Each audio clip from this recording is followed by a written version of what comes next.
Hello, it's so good to see you again. I'm Barbara, and together with my husband Daniel, I restored a historic sailing ship, Flying Coney. A while ago we bought the ship built in World War II and we are rebuilding it into a sailing ship. And this time we have to get Flying Coney to the shipyard. Due to many setbacks,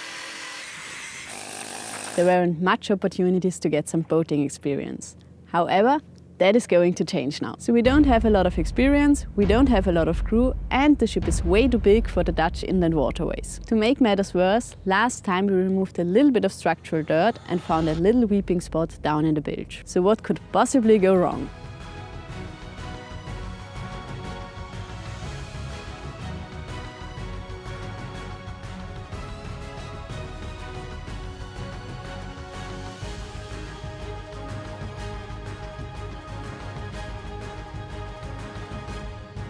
So let me tell you something that most of you probably do not know, because we haven't told you so far. Believe it or not, but Flying Coney is our first boat with an engine.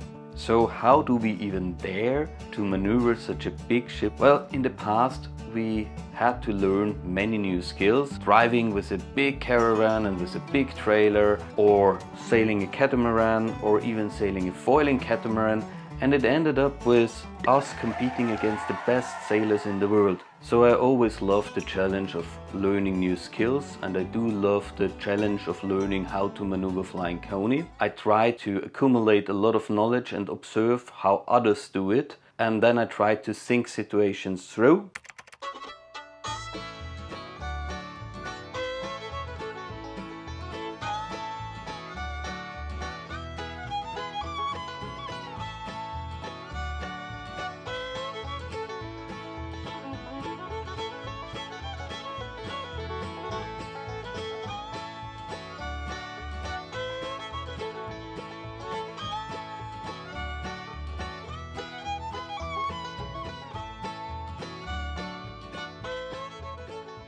We are mainly facing three big problems. The first problem is that Flying Coney is a sea ship and we are way inland. So the waterways are not really suitable for a boat of this size, and especially not of a boat with this draft. So we do often get a little bit stuck in the mud, and that makes it way harder to maneuver the boat. The second problem is that it's not an easy area to get into how to maneuver this boat. There are a lot of other boats around, there is a lot of commercial traffic around, there are a lot of locks, and it's generally a little bit tight. And the third problem is that the boat itself is also not a really easy boat to maneuver. We do not have a bow thruster, we do have a wine glass shaped hull, so the boat does have a very prominent prop walk, and of course it's 120 tons, so there is a lot of power in the slightest movement. So we have to learn how to maneuver this boat the old school way, using lines and ropes, and the engine having no bow thruster, and that's way harder than with any modern boats, because most of them do have bow thrusters, even stern thrusters. And I do know right at the moment there are at least 5 people typing in the comments, so why don't you install a bow thruster? It would make your life way easier. And that's absolutely true, it would make our lives way easier. First of all, I do think that it's necessary that one can handle a boat without the help of a bow thruster, so we need to learn how to maneuver the boats with lines anyway. A bow thruster costs a lot of money, and we do focus on the structural repairs, then we focus on getting an interior in Flying Coney, then the rig, and then the things that would be nice to have, like a bow thruster. So if you want to support us with one, feel free to do so, it would be very much appreciated.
Today we're leaving from this place here to go to the shipyard on Urk. So we use the standard maneuver using a 4-spring to get the stern out. And since the wind is helping us, we picked this maneuver and let's see how it goes. Let's start the engine and enjoy the journey.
So when leaving Snake, we opted for the standard maneuver of leaving a dock. We used the spring, got an angle to the dock, and then we tried to pull out backwards.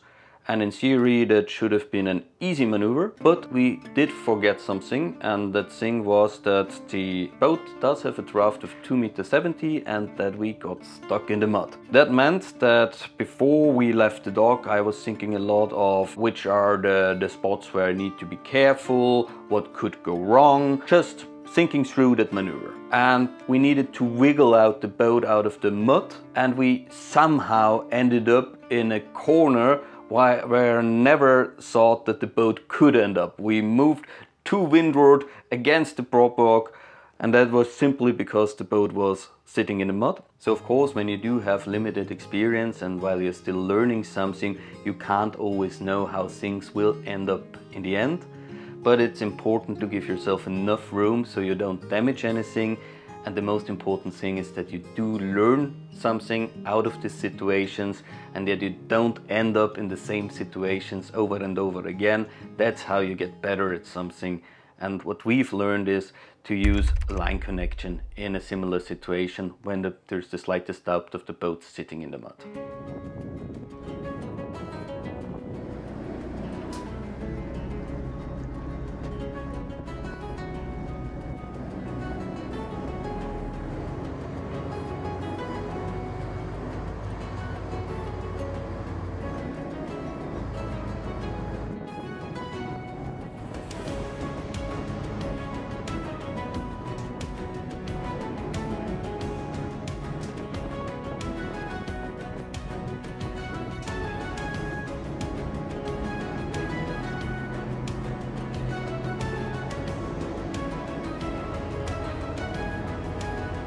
So thanks to careful planning, we managed to get out of this weird situation and no boats were hurt during this maneuver. We learned our lesson about shallow harbors and we will use the lines even more often in the future.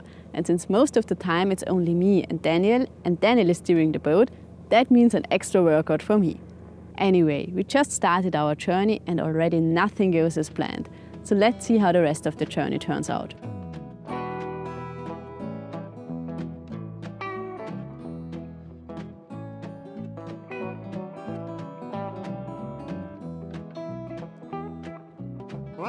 Chattanooga, boy had $1 and a dime. Headed out from Nashville on the Hard Rock Line. I'm working on that old steamboat and I learned to rob and steal. When my feet had touched dry land, how happy I did feel.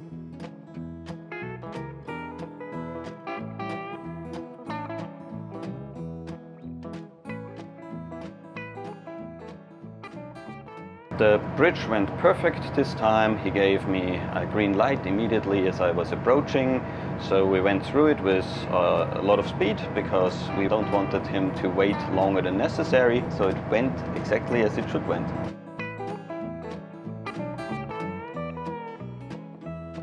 Been saving every penny for to make up through the fall. Working for that dollar, but it never adds up at all. Coming around the river bank, heard the old train whistle sing. The very next thing you hear from me, I've been tied to a ball and chain.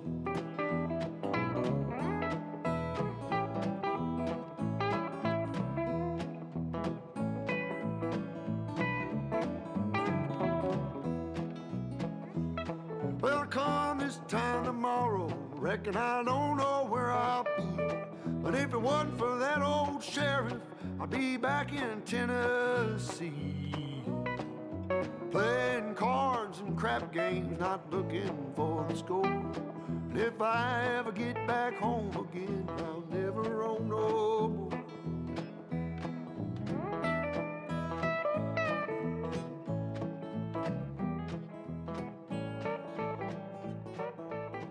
So the second big problem, or the second big challenge, is that the Frisian inland waterways are not an easy area to learn how to maneuver a boat. There is a lot of traffic, there are a lot of other boats around, and since Flying Coney is on the slightly larger side for a pleasure craft, all the bridges, they are quite tight and narrow. It's not easy, but I do think it went way better than the journey in the other direction.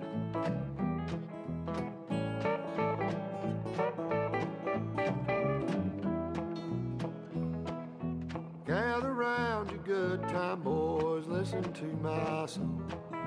May not know better, but I know you know right from wrong.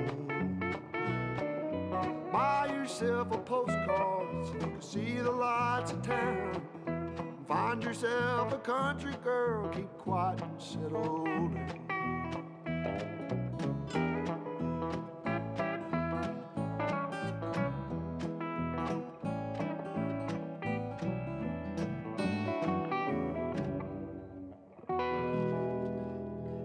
So I think the reason why this journey went way better than the first journey and why it was way easier is because last time we took the time to talk about all the situations and to talk about the things we can improve and make better the next time.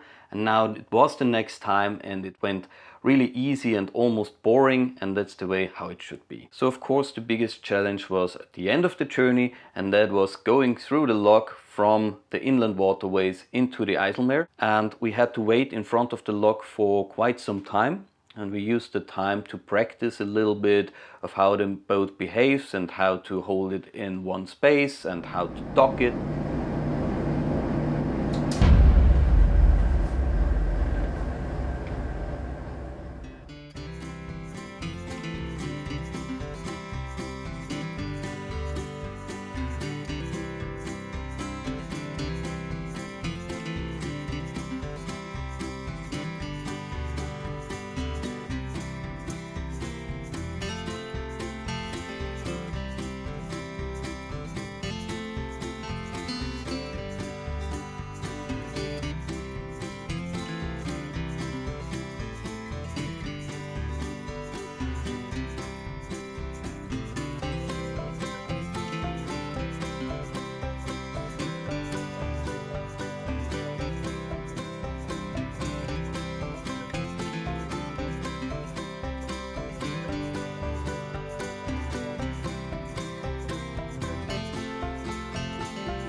Well, in front of the lock there is an opening bridge and there is a road over this bridge, and the lock keepers do have to balance the marine traffic and the road traffic, but the lock keeper told us that we can go straight through and that he will open the bridge in time, but for whatever reason he failed to do that. Instead of us going straight through, we had to stop the vessel just a few meters in front of this bridge. A few other smaller boats were just passing us, so it was tricky and a little bit tight, but we managed to hold the boat in place.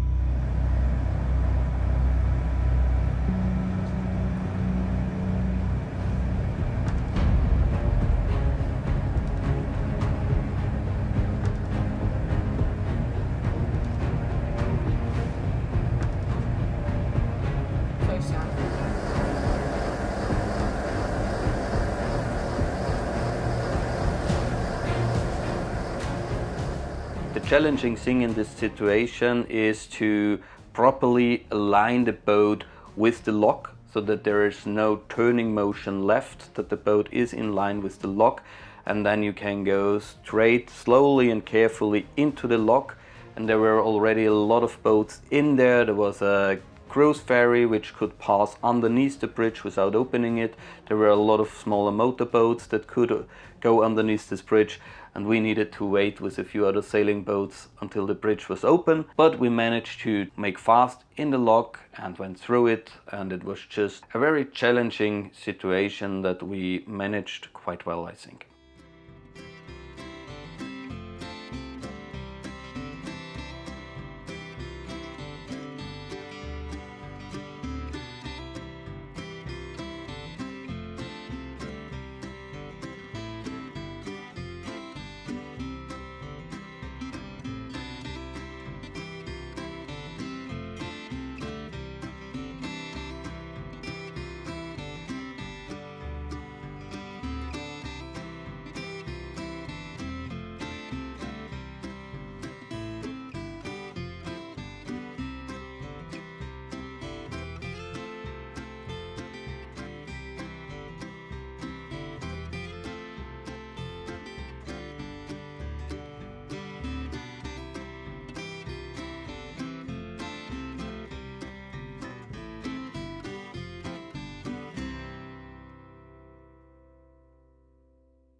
So after the very challenging lock situations, we finally arrived in Lemmer and the docking went without any incident. The harbor master was already waiting for us, but here in the Netherlands it's kind of expected that you can handle the boat on your own, so he didn't want it to take over the lines, but that's just normal here. But it's still a very great feeling to arrive somewhere by boat.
I always enjoy these little journeys with Flying Coney, and I always love the challenge of moving a big ship in tight harbors, and that I really enjoy and love it.